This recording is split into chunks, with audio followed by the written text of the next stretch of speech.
दोस्तों आज की वीडियो में हम आपको बताएंगे कि जुमे के दिन हम बिस्तरी करना कैसा है। क्या जुमे के दिन हम बिस्तरी करना ज़रूरी है, और हाँ तो क्यों ज़रूरी है? इन सभी सवालों का जवाब हम आपको आज की वीडियो में देंगे और इसके साथ साथ कुछ ऐसी बातें भी आपको बताएंगे जिसका जानना आपके लिए बेहद ज़रूरी है। इसलिए दोस्तों ये पूरी वीडियो ही बहुत दिलचस्प होने वाली है, आप इसको आखिर तक ज़रूर देखिए। दोस्तों एक मर्तबा हज़रत आयशा रदियल्लाहु ताला अन्हा ने अर्ज़ किया, या रसूलल्लाह सल्लल्लाहु ताला अलैहि वसल्लम, औरतों को तो बहुत सा सवाब मिल गया, अब मर्दों के बारे में भी आप कुछ इरशाद फरमाएं। तो ये सुनकर आप सल्लल्लाहु ताला अलैहि वसल्लम मुस्कुरा दिए और आपने फरमाया कि जब कोई मर्द प्यार से अपनी औरत का हाथ पकड़ता है तो उसके लिए एक नेकी लिखी जाती है, और जब कोई मर्द प्यार से अपनी औरत के गले में हाथ डालता है तो उसके हक में 10 नेकियां लिखी जाती हैं, और जब वो अपनी औरत के साथ में जिमा करता है यानी कि हमबिस्तरी करता है तो दुनिया व माफिया से अफजल हो जाता है, और जब वो गुस्ल करता है तो उसके बदन के जिस जिस बाल पर से पानी गुजरता है तो उसके लिए हर एक बाल के बदले में एक नेकी लिखी जाती है, और उसका एक गुनाह माफ़ हो जाता है, और उसका एक दर्जा भी बुलंद कर दिया जाता है। और बेशक अल्लाह ताला इस पर फ़ख्र करता है और अपने फरिश्तों से फरमाता है कि मेरे बंदे की तरफ देखो, ऐसी सर्द रात में भी गुस्ल जनाबत के लिए उठा है, और वो इस बात पर यकीन भी रखता है कि मैं उसका रब हूँ। ऐ फरिश्तों, तुम इस बात का गवाह रहना कि मैंने उसको बख्श दिया है। मगर अब सवाल आता है कि क्या जुमे के दिन भी मियाँ बीवी का जिमा करने की कोई फजीलत है? ये एक ऐसा सवाल है जिसके बारे में आम तौर पर किसी से पूछना सही नहीं समझा जाता, लेकिन इसके बारे में हर मुसलमान को मालूम होना बहुत ज़रूरी है। अब इस सवाल का जवाब क्या है, इसके बारे में उलमा इकराम का क्या कहना है, और इस हवाले से हदीस पाक में क्या बयान आया है, आज की इस वीडियो में हम आपको इन सारी बातों की जानकारी देने वाले हैं। इसलिए आज की ये वीडियो आप सभी के लिए बहुत ही ज़्यादा ख़ास है। अगर आप शादीशुदा हैं तो आप इस वीडियो को आखिर तक ज़रूर देखें और मेहरबानी करके इसे शेयर भी कर दें ताकि और भी लोगों के पास ये वीडियो पहुंच जाए। तो चलिए दोस्तों शुरू करते हैं। दोस्तों एक मर्तबा एक औरत अल्लाह के प्यारे नबी की बारगाह में हाजिर हुई और आकर उस औरत ने एक ऐसा सवाल कर दिया कि जिसको सुनकर वहाँ पर मौजूद सभी लोगों ने फ़ौरन ही अपना चेहरा घुमा लिया, क्योंकि उन सबको हया आ गई, उन सब लोगों को शर्म आ गई। दरअसल वो सवाल ये था कि उस औरत ने आकर अल्लाह के प्यारे नबी से पूछा, या रसूलुल्लाह सल्लल्लाहु ताला अलैहि वसल्लम, मेरे माँ बाप आप पर कुर्बान हों, आप मुझे ये बताएं कि क्या औरतों को हैज़ होता है? जब उसने भरी महफिल में ऐसा सवाल कर दिया तो सब लोगों ने शर्म से अपना चेहरा घुमा लिया, क्योंकि ऐसा सवाल उस वक्त के दौर में अच्छा नहीं समझा जाता था। यानी कि उस दौर में इस तरह का सवाल कोई भी किसी से नहीं पूछता था, इसको शर्मिंदगी का बाइस समझा जाता था। मगर अल्लाह के प्यारे नबी सल्लल्लाहु ताला अलैहि वसल्लम ने इस भरम को तोड़ते हुए उस औरत को जवाब दिया। आपने फरमाया कि हाँ, औरतों को हैज़ आता है। तो दोस्तों इस हदीस पाक से पता चलता है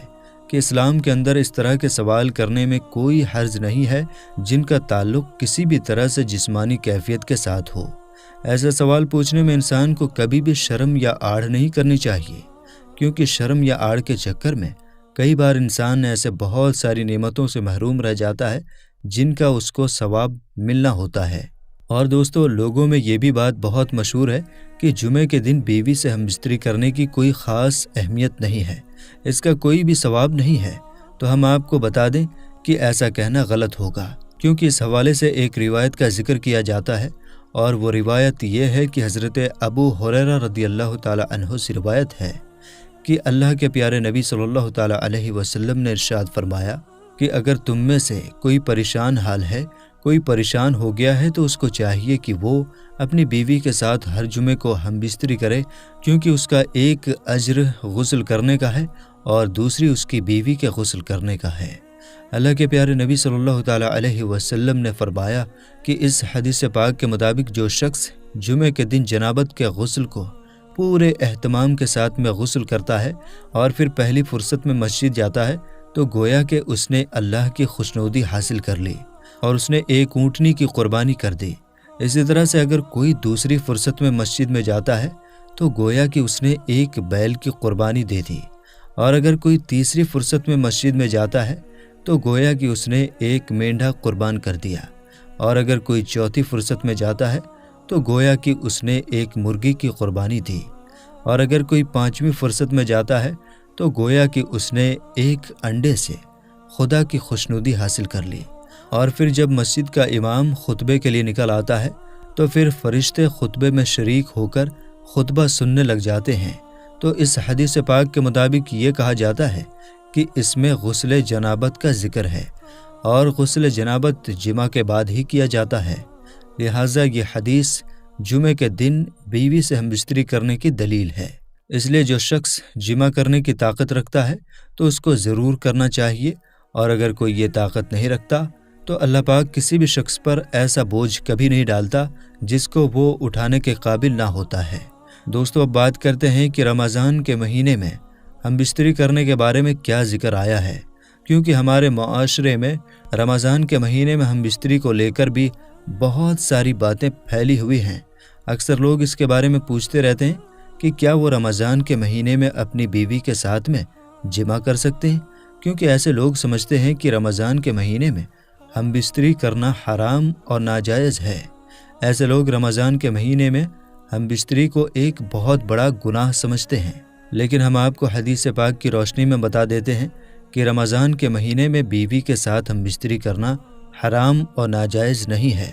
رمضان کے مہینے میں آپ اپنی بیوی کے ساتھ ہم بستری کر سکتے ہیں، صرف روزے کی حالت میں ایسا کرنا منع ہے، یعنی کہ رمضان کے مہینے میں صرف روزے کی حالت میں بیوی کے ساتھ میں جمع کرنا حرام ہے۔ اس بارے میں اللہ کے پیارے نبی صلی اللہ تعالیٰ علیہ وسلم نے ارشاد فرمایا ہے کہ روزے کی حالت میں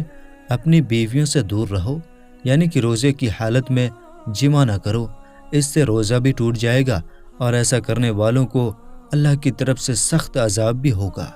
یاد رکھیں، رمضان کے مہینے میں جس طرح سے روزے کی حالت میں کھانے پینے سے روکا گیا ہے، کھانے پینے سے منع کیا گیا ہے، ٹھیک اسی طرح سے بیوی کے ساتھ ہم بستری کرنے کے لیے بھی منع کیا گیا ہے، مگر یہ کام آپ رات کے وقت میں کر سکتے ہیں، یعنی کہ جس طرح سے آپ رات کے وقت میں کھا پی سکتے ہیں، اسی طرح سے رات کے وقت میں آپ اپنی بیوی کے ساتھ ہم بستری بھی کر سکتے ہیں۔ اور یہی نہیں، آپ ایسا دن کے وقت بھی کر سکتے ہیں، اگر میاں بیوی دونوں نے کسی خاص وجہ سے روزہ نہیں رکھا ہے تو۔ لیکن اگر کسی ایک نے بھی روزہ رکھا ہے تو پھر میاں بیوی ایسا کبھی نہیں کر سکتے ہیں، مطلب کہ روزے کی حالت میں ہم بستری کرنا سخت گناہ اور حرام کا کام ہے۔ دوستو، اب آپ کو بتاتے ہیں کہ جو عورتیں اپنے شوہر کو ہم بستری کے لیے منع کرتی ہیں، ان کے لیے اللہ کے پیارے نبی نے کیا فرمایا ہے۔ اپنے شوہر کو ہم بستری کے لیے منع کرنے والی عورتوں کے لیے حدیث پاک میں آتا ہے کہ اگر کسی عورت کو اس کا شوہر ہم بستری کے لیے بلائے اور اگر وہ عورت اس کو منع کر دے اور اس کا شوہر ناراض ہو کر ایسی ہی حالت میں سو جائے تو پھر ایسی عورت پر اللہ کے فرشتے پوری رات لعنت کرتے رہتے ہیں، یعنی کہ اس کو کوستے رہتے ہیں، اور جنت کی حوریں بھی ایسی عورت پر پوری رات بد دعا دیتی رہتی ہیں۔ اس کا مطلب یہ ہے کہ جو عورت اپنے شوہر کو ہم بستری کے لیے بنا کسی شرعی وجہ سے منع کر دیتی ہیں تو ایسی عورت سخت گنہگار ہوتی ہیں، اور کل قیامت کے دن ایسی عورت کو سخت سزا ملے گی۔ حضرت ابو ہریرہ رضی اللہ تعالیٰ عنہ سے روایت ہے کہ اللہ کے پیارے نبی حضرت محمد صلی اللہ تعالیٰ علیہ وسلم نے فرمایا کہ جب کوئی شوہر اپنی بیوی کو اپنے بستر پر بلائے اور اس کی وہ بیوی بنا شرعی وجہ کے شوہر کے بستر پر آنے سے منع کر دے، جس کی وجہ سے اس کا شوہر اس سے ناراض ہو کر ایسے ہی سو جائے اور ایسے ہی ناراضگی میں وہ پوری رات ایسے ہی گزار دے، ایسی عورت پر اللہ کے فرشتے پوری رات لعنت کرتے رہتے ہیں۔ تو دوستو، اس حدیث شریف سے ہمیں اس بات کی طرف اشارہ ملتا ہے کہ جس کو کھلے الفاظوں میں بتا پانا صحیح نہیں ہوگا، کیونکہ عقل مند کے لیے تو ایک اشارہ ہی کافی ہوتا ہے۔